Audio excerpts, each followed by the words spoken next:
Hello friends and welcome back.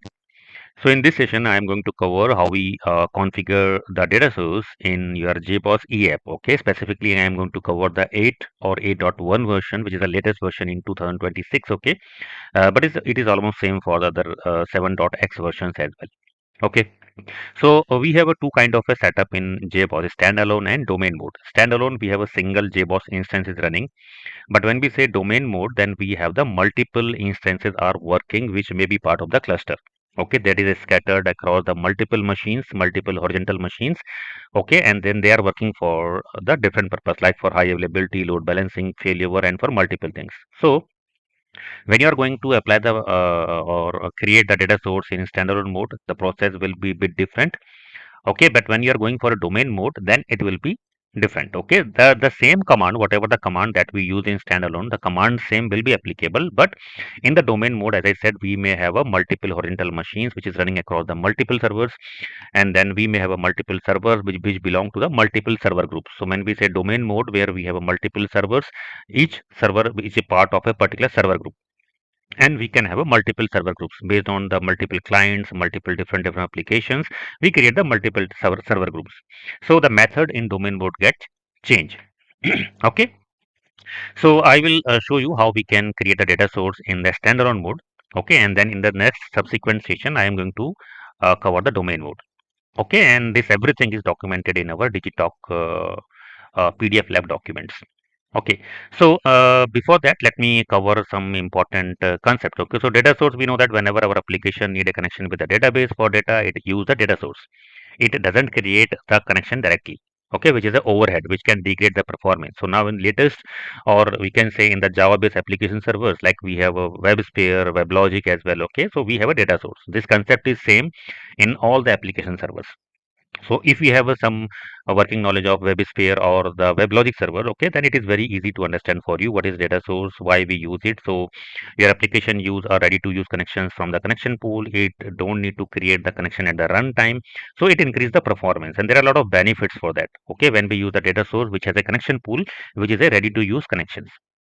Okay, so now, as I said, if you have some knowledge of the IBM WebSphere or the WebLogic, then the process of configuring the data sources is different because they are completely different products owned by the different organizations. So they have their own way, right? WebLogic is from the Oracle, and then Oracle database is also from the Oracle. So when you are going to configure the data source in WebLogic, okay, then you will have a certain kind of a liberty. There will be a tight integration between both because both product are from the same organization. Then the step would be less when you go for the configuration, but when you are configuring in JBoss, okay, so it will be bit different. You may need to perform some extra steps. Okay, so what are those steps? How we register that? Everything I am going to cover in this particular document. Along with that, in this particular session, which I am going to post in the channel. Okay, so there are the high level steps. Let me quickly explain you what are the steps, and then I will show you with the execution. So very first thing, because this is a connection, right? We are application going to create the connection with the database. Now we have a multiple database, Oracle database, then MySQL database, and then DB2 database. There are multiple database. So every database connectivity is happened with the help of driver, which is released by that particular organization who is owning the database. If it is Oracle database, they will release a database driver. If it is a MySQL, then again it is from the Oracle. They will release a MySQL driver. If it is a DB2, then IBM is going to release a driver for that. So every database will have a driver files which is used for the connectivity. So here, if I am going to configure my JBoss with the Oracle database, then definitely I need the driver file for the Oracle. So which you can download from the Oracle website. So this is the link you will see here. So here you can download the corresponding JDBC driver. Okay, which is the very first thing, which is going to make the connectivity with the database. Right now, once the JDBC driver is downloaded, you have to place it somewhere in your local file system. And then second step, you need to add the JDBC driver as core module. Okay, so every database driver that you have downloaded for any of the database, not specific to Oracle, for MySQL. Okay, so I have covered the MySQL as well in this document. Okay, how to configure the MySQL database, how to configure data source with the Oracle database. Okay, so corresponding driver file you have to download, then you have to register it as a core module. And when you are going to register it as a core module, so you need to specify the location along with the driver file which you have downloaded. Okay, for example, in this lab, I have downloaded this jar file. Okay, and I have placed in this particular location. Okay, let me show you this as well. So this is the location where I have downloaded. So this is the driver file for Oracle. Similarly, this is the driver file for MySQL database. Okay. So now you need to run this with the help of CLI. You need to connect with the JBoss CLI. Then you need to run the command module add. So this module add is going to add it as a core module. Okay, and along with that, you need to specify two APIs. Okay, so these are the APIs which is going to use for making the connection with the database. Okay, so this is the first API and this is the second API. So this is a command that you need to run, okay, to register your JDBC driver as a core module. So once you register it as a core module, so what happens is that it automatically create this particular folder like a com oracle main inside your JBoss home modules folder. Okay, and inside that you will see two files. The JDBC jar file, it will be copy. Once you will run this particular core module command, it will automatically copy this jar file from here to this particular location. Along with that, it will create a module.xml file. So this module.xml file will have the entry for this jar file. Along with that, the entry for the APIs, these APIs. So now during the connection, whenever your JBoss need a connection with the database, your application going to use your data source, it will refer this module file for the particular APIs for making the connection. Okay, and importantly, your applications create the connection with the to the database with the help of data source using the JNDI, Java Naming Directory Interface. So whenever we create the data source, okay, we define the JNDI name, and your application use that particular JNDI, okay, in the code. So once you have registered your JDBC driver as a core module, then you need to register the JDBC driver with the JBoss. Okay, registration is required once this core as registered as a core module. So this is the command that you can run with the CLI, okay, to register the particular your JDBC driver. Okay, and this is specifically going to register the particular driver class file. Okay, so because this is this OJDBC 8.jar, this is a code file which contains the Java code, right? And inside that we have defined the multiple Java classes and which class exactly your application is going to use when it is going to call the data source. So this is the particular class for the X data source, that is for the distributed transactions, where you have a multiple uh, downstream databases or subsystems are there in the single transactions. Okay, so this is the command that we run. Okay, for registering the JDBC driver. Okay, so here we just add the JDBC driver and we have to specify the driver name, driver module name, which is called the com.oracle. So this is the syntax that you need to understand properly, because when you are going to configure this with the help of management console, so you need to provide these details manually. Sorry. So as of now, I am showing you the configuring with the help of CLI. Okay, but when you are going to configure it from the management console, okay, then you need to provide all this input as manually. What is the driver name? It is going to be Oracle. What is the driver module name? It is going to be com.oracle. What is the driver XA data source class name? It is going to be this one. So this input you need to provide manually when you are going to configure from the console. Right. So once this step 3 is completed, you can check whether it is your Oracle database is registered or driver is registered properly. Okay, it will show you the output like this one. Then with the help of CLI, you can create the data source. And when we create the data source, okay, what exactly input we required, because we are going to create the connection with the database.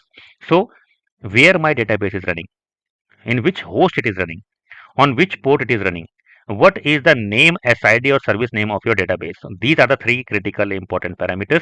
Then we have a username and password, right? So your application may have a schema where all the tables are in a particular schema or the user in the database. So you need to provide which schema your data source has to be connected, what is the password for that schema, and then with the help of this username and password, it is going to contact this particular database, right? And along with that, as I said, this is the JNDI name that we have specified, JDBC / Oracle DS.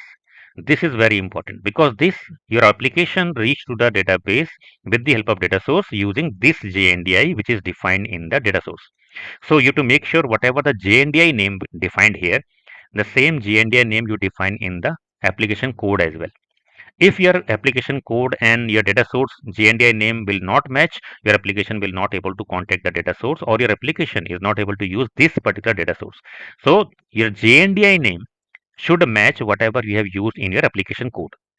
So with the help of this command, you can create a data source, okay, with the help of CLI, And once it is created, you can just test the data source connection with whether it is able to connect to your database or not properly. That means if it is not able to connect, then you may have provided some input wrong. Either the host of your database, port, service name, username, password is not working, not specified correctly, and it will get failed. If everything is good, then you will see the test connection is successful. Or and then you can check it from the console as well. You can go to console, and once the data source is created, you can check it from the console as well. Right. So now if I go to console right now, and this is the main screen. If I go to configuration, so inside the configuration, we have a subsystem. So we know that in the JBoss, we have a multiple subsystems, and these systems are depend on the profiles. We have a profile concept in the JBoss. We have a different profiles for different features that you want to use for your applications. Okay, so this is the default feature which you will see in the all the profiles, which is called the data source. So you have to go to configuration subsystems. These are the different subsystems that is available, and then you go to data sources, and here you can see the data sources, and then you can see the JBoss drivers. So by default, there is a H2 driver which is by default is installed. Okay, with the JBoss, and then if you go to data source, you have example DS, which is the default example data source, which is using this H2 driver, which is installed here. Right. So now what we are going to do, we are going to configure the Oracle JDBC driver here, and then we are going to create the data source. So once our this Oracle JDBC driver is configured, then in here you will see the JDBC driver as Oracle as well, right? And once this is registered, and once you will create the data source pointing to this Oracle JDBC driver, then you will see the data source entry here, right? So this is the net action plan, how we configure or create the data source in your JBoss. Okay, with the help of CLI, but specifically in a standalone mode. As I said, domain mode, we have multiple servers. So domain mode, you will have a completely different. There are a lot of different concepts are there that you need to understand properly when you are going to configure the data source in domain mode, which is a production mode. So wherever you go for any of the client in the production mode, you will always you will see the domain mode is there, where multiple servers are part of the your domain mode. Then you have to understand which in what are the server groups, and for which server group you would like to create the data source. It is not like that you are going to create the data source for every server group. It may be for specific server groups. Then where you need to download the particular driver file, and if you need to run the command in master node, or it is need to run on the slave node, or it is run on the both master and slave. So the concept in the domain mode is completely different, okay, which I have covered in this guide completely end to end with the screenshots and commands. Okay, so now I have downloaded. This is very simple. You can go to here and download the driver. So I have downloaded here in my local system. This is the file name, right? So now what I will do, I will quickly connect to the JBoss CLI. Okay, hyphen connect. So this is going to connect by default to the local instance, which is running on port 9990. If it is on different, then you need to provide in the command line. Okay, so now this is connected. Okay, so now what I will do, I will quickly register this particular JDBC driver file as a core module here. Okay, so this is the command that I have explained. You can see it is executed successfully. There is no error. So that means we have registered as a core module. Okay, and then we have to register the JDBC driver. So this is the command that I have explained to you, right? So execute it. You can see the outcome as success. Okay, so that means it is done. It is our driver is registered, and you can just list out with the help of this command as well. Okay, you can just go here. Sorry, let me copy it again. So let me go back here and then copy. Okay, right. So now you can see the success, and you can see here the driver name. This is the driver name. This is the driver class name that we have specified during the creation, right? And then this is the module name that we have given, com dot module, right? This one. So that means it is registered successfully. Okay, this is done. Now we are going to create our data source. Okay, so these are the different input what we provide. I have explained you in detail everything. What are the input that we need to provide? Okay, so now you can see it is created. So data source is created. Okay, now you can test the connection as well if it is able to connect. Okay, it is saying okay, so I have given the wrong let me see, digitalk database test connection. Okay, so I have not given the complete command. Subsystem is missing here, so let me give it. Okay, success. That means it is able to connect to my database with the help of arguments or the input that we have provided here. My username, password, where my database is running, what is the port, what is the service name, everything is correct. That's why it is able to make the successful connection to the database. Right. So now my data source has been configured in the standalone mode. And now if I go back here, okay, and if I refresh my screen, you can see here. Now the JDBC driver Oracle is listed here because we have registered now Oracle driver, and we have created the digitalk data source, which is visible here as well. Right, you can click on view, then you can see the multiple other details like what is the JNDI we have specified. Okay, what is the driver name? If you go to connection, it will show you the connection details. What is the connection details we have specified, to which database it is pointing, where the database is running, what is the port of database, what is the service name, you can see here. And then we have a multiple other important parameters like what is the pool size, initial size, maximum size. This we use for the multiple tuning perspectives. Okay, and then you can click on security, then you can able to see your username and password. And similarly we have some multiple other settings like you would like to perform the timeout settings and validations.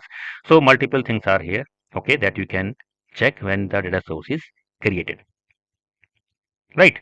So now hope it is clear to you how we create the data source in your JBoss. Okay, what are the basic steps from end-to-end understanding the commands input that we provide. Okay, so now in next other session I am going to cover your domain mode data source setup, as along with that how to configure from the console. Like if you don't want to configure it with the help of command line, you want to go with the help of management console. Okay, but for management console again you have a certain dependencies. Some of the command you need to run with the help of command line, and then you have to go to the console, and then you can here you can configure the data sources. For example, you can first you to register driver. If you have not registered the driver, you need to register the driver from here. So it will ask you for the details, what are the inputs are required for configuring the JDBC driver. So it will be different for different your data sources, right, based on the driver which you are going to use or the Oracle database that you are going to use. So you have a dependency, like some step you need to execute with the help of CLI, and some step you need to execute with the help of console. So you can do it from console as well. You have to create the JDBC driver. Once it is done, you can create your data source from the console as well. So you have a add data source and then you have exit data source. What is the difference between them, which you have to use depend on your database, your applications, everything covered in this document. Okay, so one by one lately I will create some more sessions where I will explain all these concepts. Okay, how to configure that and what is the meaning of that, each and every configuration that we do.